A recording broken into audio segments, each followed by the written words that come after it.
সাল্লাল্লাহু আলাইহি ওয়াসাল্লাম বলেন, তোমার পাড়া প্রতিবেশী যারা, তোমার ঘরের আশেপাশে যারা আছে, তাদেরকে একবারে সামান্য জিনিস দিতেও লজ্জাবোধ করবে না।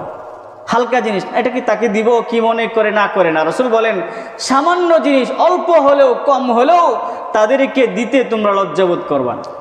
আম্মা জান আয়েশা রাদিয়াল্লাহু তাআলা আনহা বলেন, ইয়া রাসূলুল্লাহ, প্রতিবেশী বলতে কাকে বোঝায়? সবচেয়ে নিকটবর্তী প্রতিবেশীকে। রাসূল সাল্লাল্লাহু আলাইহি ওয়াসাল্লাম বলেন, যে নাকি যার ঘর তোমার দরজার সামনে, সে হলো তোমার সবচেয়ে বেশি নিকটবর্তী। তাহলে কতটুকু গুরুত্ব দেওয়া হয়েছে যে একবারে সামান্য জিনিসও যেন আমার ঘর থেকে পেতে আমার পাড়া প্রতিবেশী যারা তারা যেন বঞ্চিত না হয়। এই জন্য প্রিয় হাজিরিন, যদি আমরা জান্নাতে যেতে চাই, আমাদের আশেপাশে যারা আছে তাদের সবার দিকে খেয়াল করতে হবে যে সবার জন্য কোন দিকে সুবিধা। আমার মনে করেন 1 ইঞ্চি হাত ছেড়ে দিলে আমি রাস্তা করতেছি, আমার বাড়ির পাশ দিয়ে